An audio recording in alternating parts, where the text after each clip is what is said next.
Hey guys, happy Monday. I hope everyone's had a wonderful week. Last week, I know that myself, we had a blessed week and a lot of fun, festive events. And life is always exciting and gives us challenges and opportunities every day. Today's message, what is it? What is it about? Well, today, first off, is December 13th. And that's significant because 90 days ago, on this day, myself, the gentleman holding the running the audio equipment and the mics, he was there, myself and a whole other group of people, that I could not have accomplished this feat had I not had this team. And I want to start a little further back even. I want to go back about to the 9th of September because that's a significant date. For those that have followed my health and the ups and downs of it, this year I was told by the doctors, due to my heart condition and the function of the heart, that I wouldn't live past September 9th. That I literally had a single-digit chance of making it past there. Of course, the second that doctor said that, what do you think I did? I literally said to him, well, I guess I'm going to go summit a few mountains. And he goes, what? And I think at the time I said Mount Everest. And he looked at me like I was smoking crack. But I actually got into the office that next day. And I remember, keep in mind, this is the day right after being told, you're not going to make it past this date. And I decided to take on mountaineering. And they're like, no, we're talking about, we can give you like Dilaudid and things like that, heavy narcotics, so you can just go home, be with family and loved ones, and pass on. And I'm like, well, you don't know me at all, because I'm a fighter. You see, this nose, if you look, you're going to see a big old bump in the middle. Now, from my family, it's on my mother's side, my birth mother's side. There's a family, which is her grandmother, Clara Stopek. And the Stopeks, well, that's what that is. That's a Stopek nose, which is a Hungarian and Czechoslovakian nose. And they called it the fighter's nose. Now, my bump is a little bigger because I might have broken my nose a few times. Don't tell anybody. I don't want to get in trouble. I might have had 2 or 3 fights in my life. 200 or 300, that is. I have had this nose broken so many times. I have had every rib except for the bottom right rib. Why? Because I was a fighter. That's what I know how to do. It's what I've done my whole life since I was 7 years old. I fought for everything and everybody my entire life. So I don't know how to lay down and go die peacefully.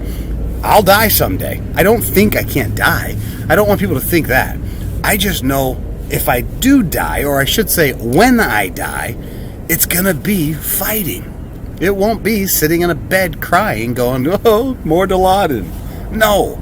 So when I went to work that day, I told a very dear friend of mine, a man that I consider a brother, and I shared with him what was happening, and he was getting teary-eyed, and he was crying, and he's like, I can't believe this. And I'm like, what? He goes, you're dying. And I'm like, so what? So are you. They just say I'm going faster than you. But how about... He's like, but how about you said you're making plans to go climb mountains? I said, yes. It's been on my bucket list my whole life to become a mountaineer, to professionally climb some of the world's tallest peaks. And he looks at me and he goes, okay, I'm in, buddy. Now, he asked me why I was doing it.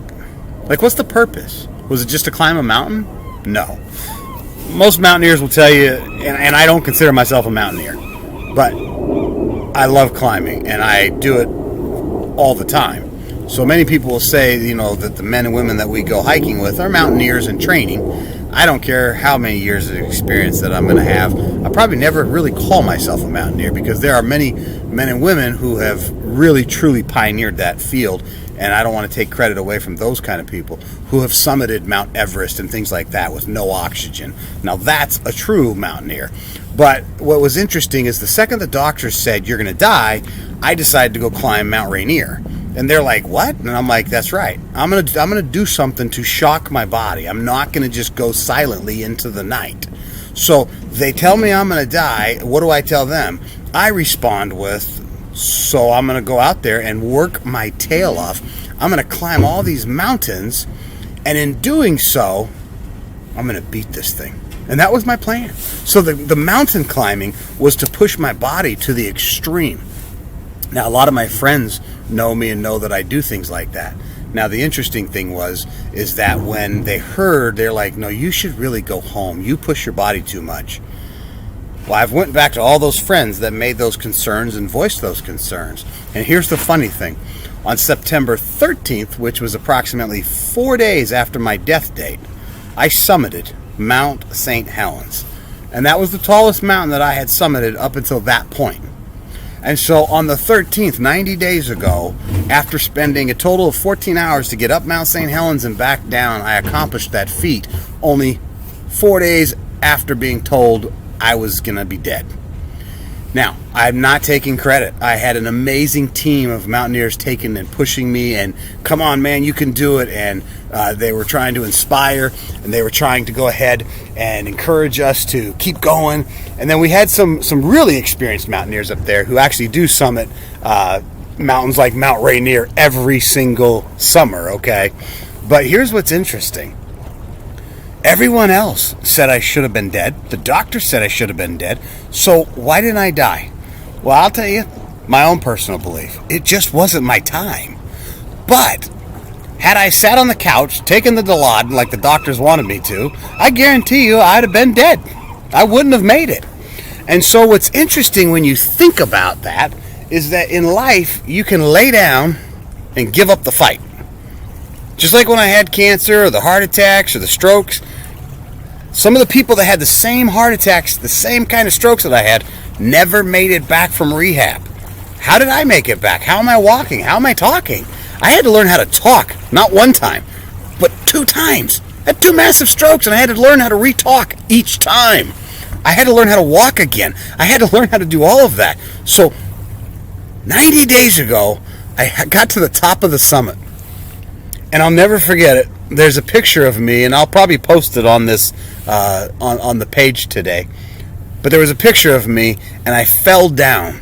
And I was laying on my back right at the crest, at the very top. And you can see into the actual crater. And then in the distance, you could see the lake where old Harry Truman's cabin and the lodge was. That ended up, he died when Mt St Helens blew up, and his lodge is, of course, gone. But you could see all of that. And there was me just exhausted in tears because I had just accomplished such an amazing feat with a body that should have been in the hospital ICU. And I refused to go quietly into the night. And so that's part of what I want to talk about.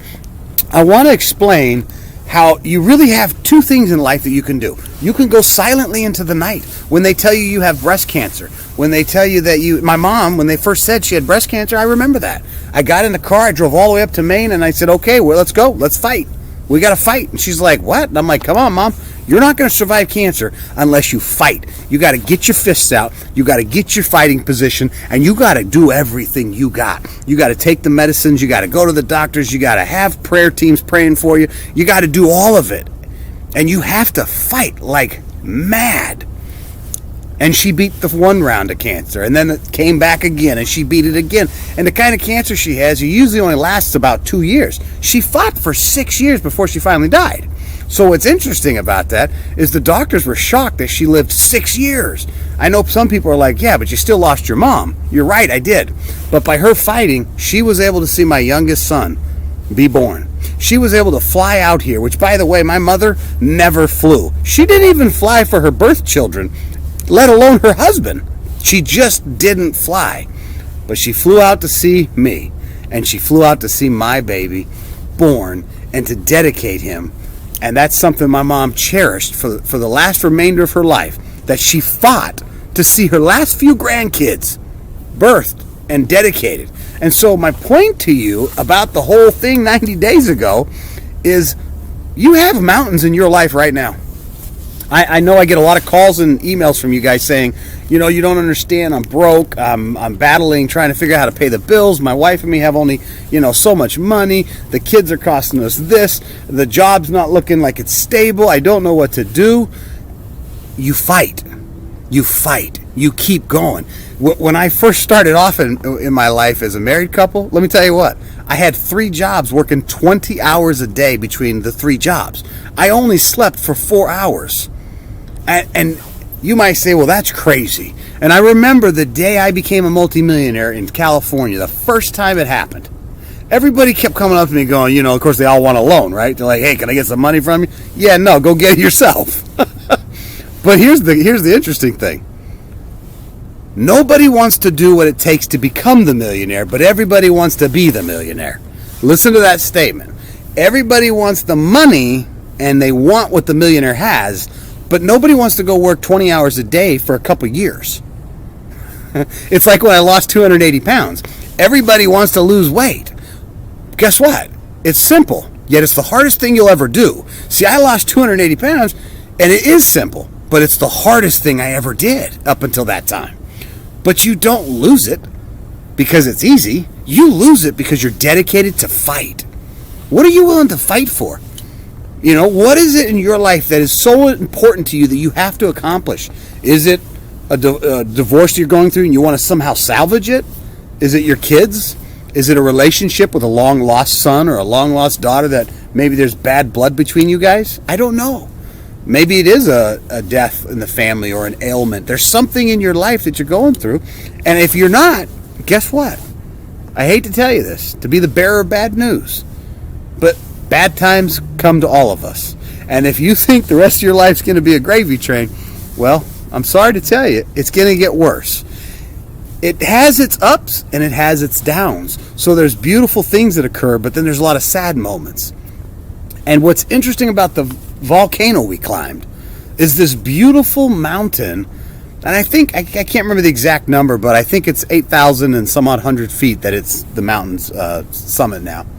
So we're 8,000 feet up on that mountain. I'm looking out and I'm standing at that moment to me on top of the world, and I look over and there's Mount Adams, and on the other side there's Mount Rainier, and in the distance there's Mount Hood, and way off in the distance is Mount Baker. 3 of those 4 mountains, my crew and myself are climbing this year, 2022. We're going to be summiting 3 of those mountains. We're summiting Mount Adams, Mount Hood, and Mount Baker all next year because we're gearing up for the following year at Mount Rainier.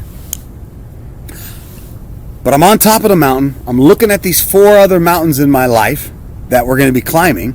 Okay, this is just one of the 5 total, but there's 4 more. I'm looking at them, and I'm just sitting there going, we got this. I'm scared of heights. There's a couple of people on our expedition that is scared of heights. There's some people on our expedition, men, women, people with disabilities, fully disabled, yet I was up there on death's door. And I want to add something. My heart function was under 20%. I have to double check, but I'm pretty sure it was 17.8 or something like that. It was some crazy number. It's really low. I should have been in the bed, by all means. I should not have had the ability to climb up 8,000 feet straight up a mountain. How did I do it? Am I some superhero? No. Number 1, I had faith. I had faith, and I was not going to stop. I wouldn't endanger anyone on my expedition. So if it was me getting to the top and people getting home safe, they all will get home safe. I would have called it quits. But that's not what it was. I had faith that I could accomplish it if I did one thing. If I just put one foot in front of the other, in front of the other, one step at a time.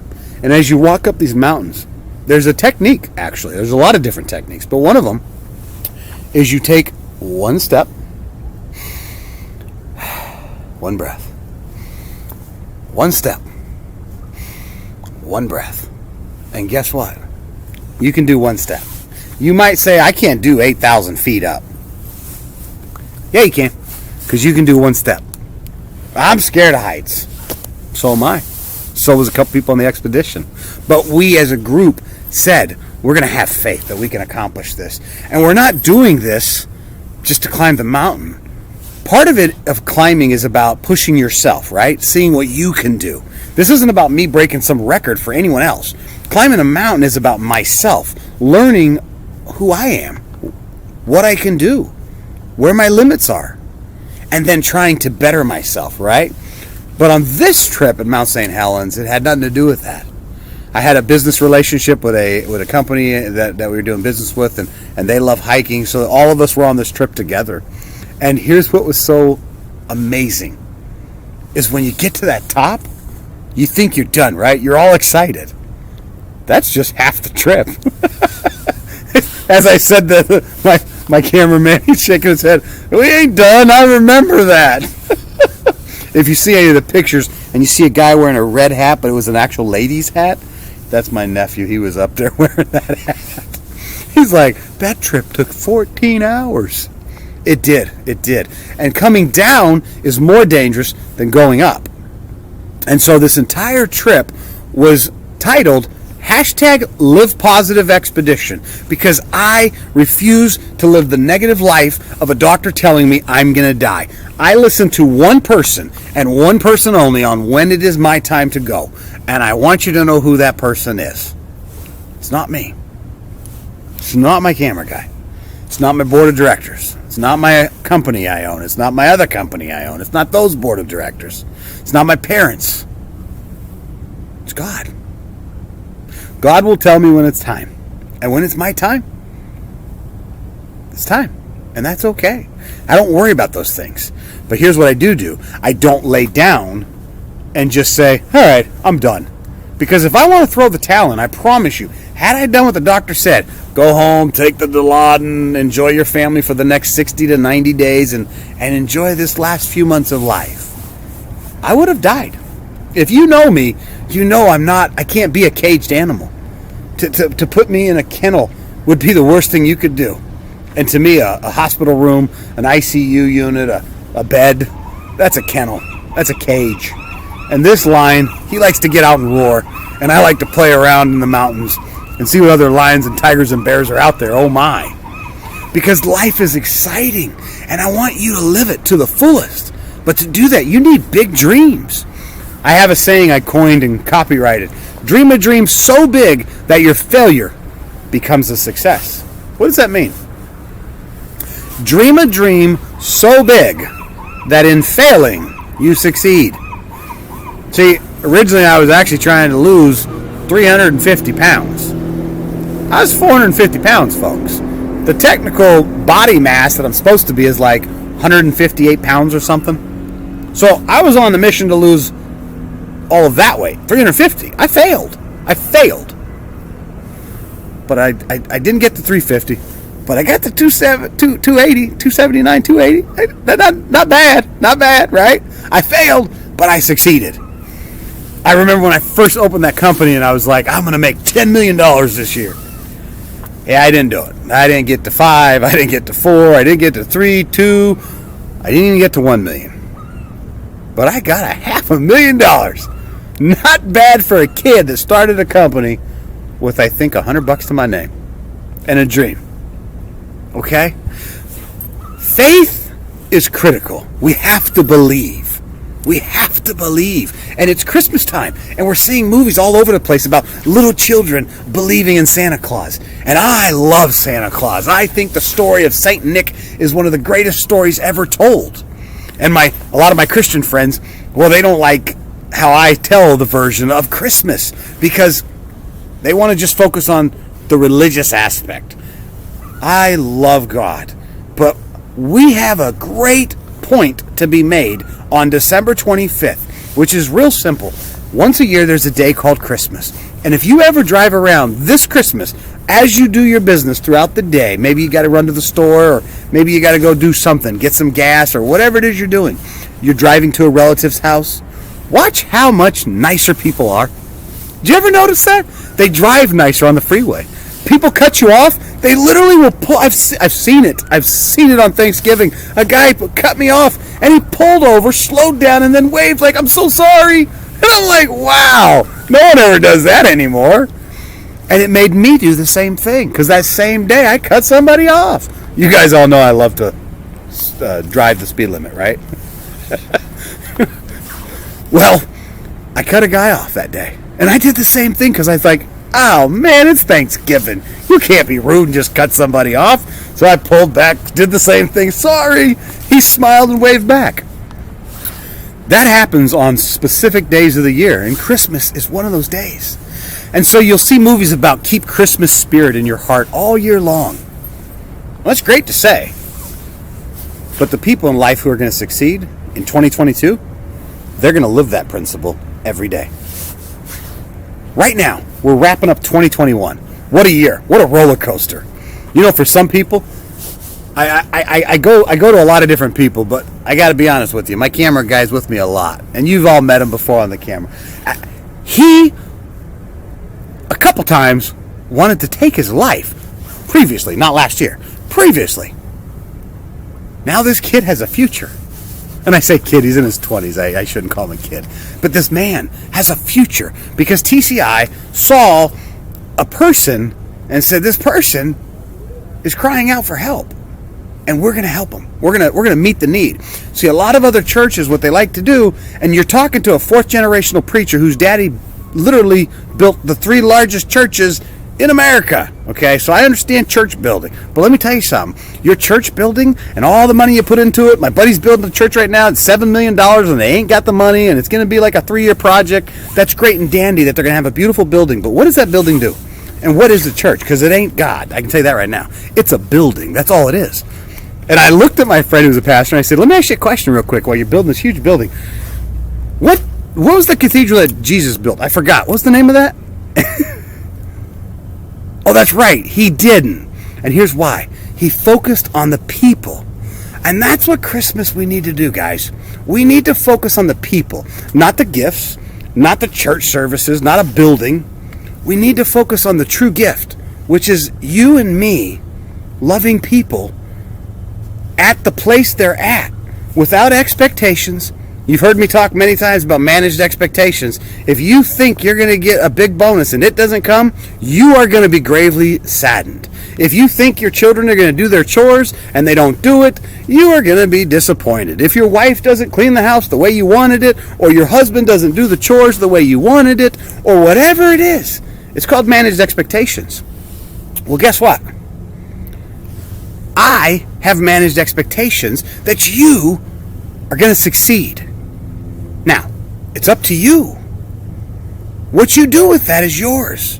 You can spend 2022 and do exactly like you did this year. And maybe your year was great, so you want to duplicate it. But maybe your year wasn't so good last year or this year, right? Maybe you've been complaining about how COVID's destroyed your business. Well, we can complain about that. Listen, I own companies, so I understand how COVID has changed things. I pastor a church. COVID has changed things. But what's my mindset versus your mindset? Well, let's talk about that. I was at a pastoral meeting a couple weeks back. They had a couple guys getting together discussing the church and how we should handle things with COVID. Let me tell you what I said to these guys. I said, I want to thank you personally because a lot of the churches closed down and they just didn't do much. They just walked away. And I told them, you're kind of crazy. You guys are going to lose really bad on this. Even if the people that can't come to church can't make it, you can do other things. You can have the cars pull into the actual parking lot. You can broadcast on the radio so they can all see each other through their cars. There was a lot of things you could have done to be creative. And this is what I was telling them. And they're like, you're right, we did miss it. Now, myself, I took advantage of it and said, I see opportunity. We're currently launching a multitude of churches in 2022 right now. TCI in 2022 is launching a multitude of churches. 3 that I know of right now. I'm not supposed to speak of the other ones. But in 2022, we're launching 3 churches in this beautiful state of Washington, and there are more coming because people are saying and calling in and writing saying, hey, how do we get one of these churches in our area? Reach out and let us know you're interested. We've got an entire department that's set up and helping people and finding people in that area and bringing people together and building a church. It's exciting because I'm not going to allow a bunch of knuckleheads who throw in the towel to get that attitude on me. I'm not throwing in the towel. I see the opportunity that people aren't going to church as much as a blessing. Do you hear Reveille playing at the bass? That's what I feel like. I want to go. Charge. Let's go build stuff. Well, I'm not in a church. I have a company. Well, so do I. I got a few companies, actually. I got a consulting firm. I got a contract in the construction business. I've got another nonprofit that works with people finding housing and employment. I got a lot of different companies that my fingers are in that I've created and run and overseen and partners of. Let me tell you something. I didn't look at all this and go, oh my God, it's horrible. My mindset always sees the glass as half full. And some people say, well, that's just stupid. That's not the real world. Well, if what you call the real world is sitting around complaining about how your church shrunk or your business has shrunk or how you lost your business or how you lost your family, you're headed for a life of misery. Stop it. 2022 is unwritten right now. As I look down this corridor, there's nobody walking right now. Take a scan. Look down here. Nobody's down there, right? There's not a person there. This is 2022, guys. Right here, January 1. The very end, well, guess what? You know what that is? That's December 31st, at the end of 2022. Everything between here and there is up to you. I look out at the ocean as I see the waters out here. And as you look at this, you know what you say to yourself? What's out there? There's opportunity out there. Yes, it can get rocky. Yes, the wind can come. Oh, absolutely, there's going to be storms. Boats will sink. Lives will be lost. Torture will happen. Suffering will happen. But joy will happen. Babies will be born. Family members will be married, united. New families coming together. Grandkids celebrating life. Grandparents celebrating grandkids. By the way, being a grandparent, 10 times better than being a parent. If I would have known being a grandparent was so fun in life, I'd have skipped having kids and just been a grandparent. Not that I know anything about that. But here's the thing. Your year is empty. As we look down here, your whole year is empty. What are you going to do with it? See, 90 days ago, 3 months, I was supposed to be dead. What did I do with it? Well, I summited a mountain. Mt St Helens. A volcano that in 1980 blew up and was the last volcano to explode like that in the U.S., in the 48 states. Now that volcano, we got to the top. We learned a lot about ourselves. We learned about the beauty of the earth. We learned about how we push ourselves beyond all expectations. The body can go beyond it, but you have to believe. You see, the situation around you, you don't control. But everything between this ear and this ear, you control. Very good doctor. I remember meeting him. Now, he's not a spiritual mentor that I had a personal relationship with. I just had the pleasure of meeting him once. And this doctor, he was actually a World War II concentration camp with the Nazis. And I remember when we went to the seminar to hear him, because he wrote a book, Viktor Frankl. I think it's pronounced as how you pronounce it. But what was interesting is when he talked about how they survived. He said the Nazis controlled everything. They literally beat you. They didn't give you anything. You had a couple calories a day, and you just withered away and died. You had a bunkie, 2 people, put into a wooden bunk. No mattresses, no pillows, no blankets. If you were a single person in the bunk, you died soonest because no one was a partner. Literally, that's what he said. He said you had a partner. And I'm thinking, a partner? What do you mean a partner? I didn't get it. And he explained it.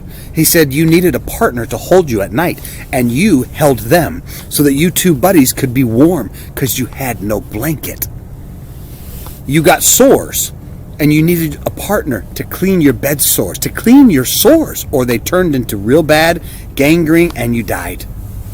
So if you were by yourself, or if you lost your partner and you didn't find someone quick enough, you're dead. He lived through this hell. And here's what he told, I'll never forget what he said. Through all that evil, he said, I was joyful. What? Joy? Dad, did he just say he was joyful? I don't see joy in that. I saw the pictures, folks, that he showed of his concentration camp. Oh my God. It was horrible. But he said, I refuse to let the Nazis control how I feel. How he felt about all the BS that happened, he controlled that. And he refused to give that power to the Nazis. What power are you giving to people in your life right now? What power is being given to your boss? Or your spouse? Your partner? Your kids?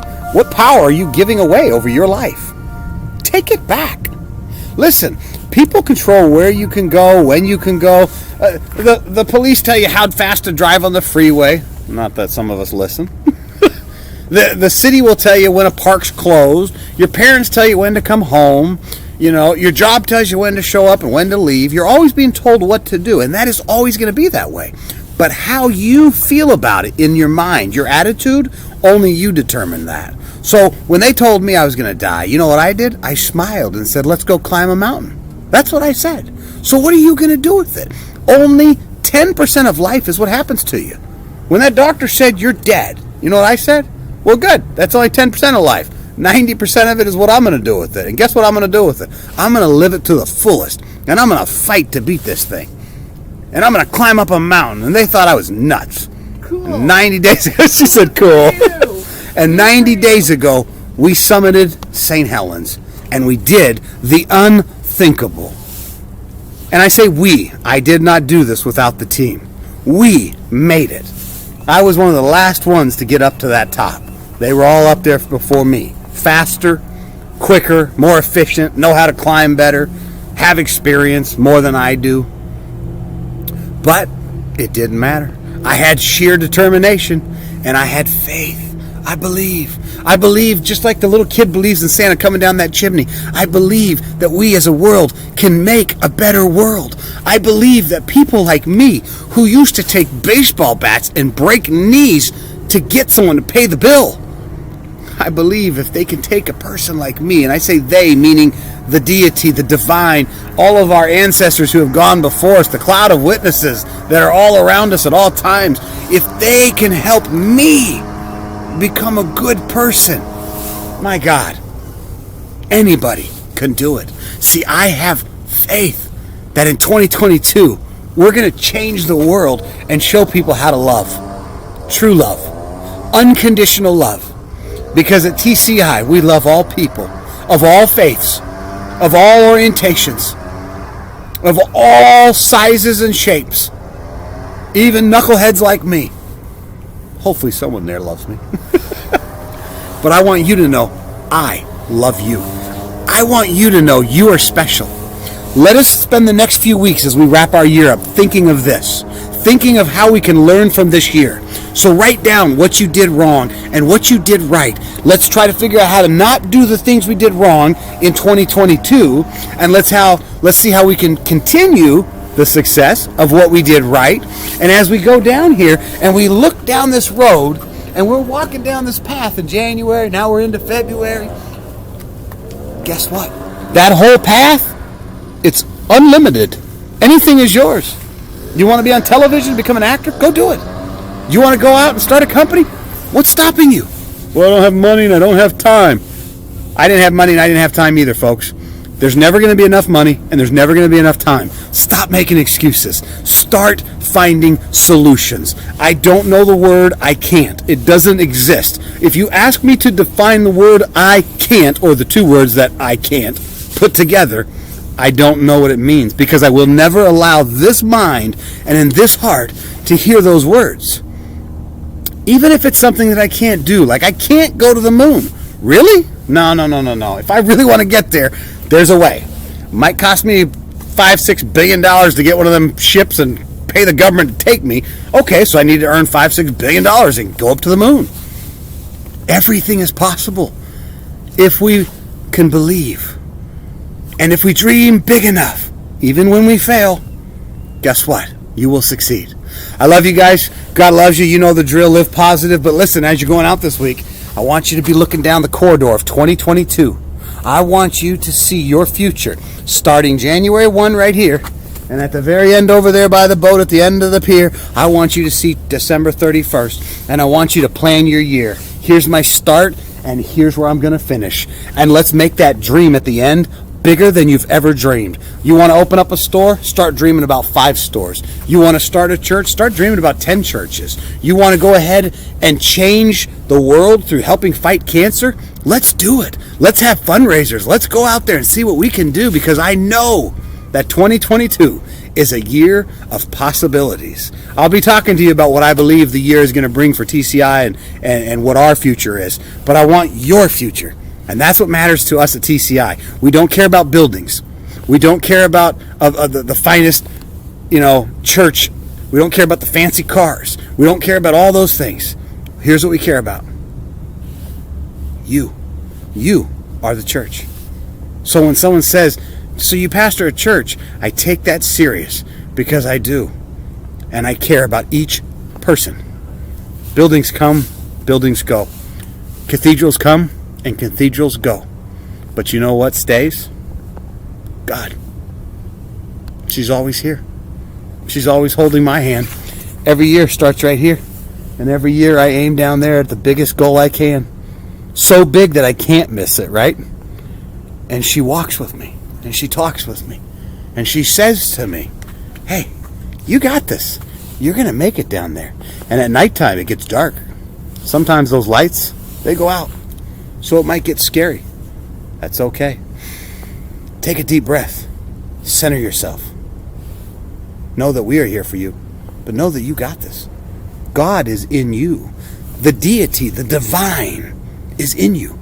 That power that built and created everything. That went boom and spoke into existence, the Big Bang. That power is in you. What Big Bang are you going to do this year? I love you guys.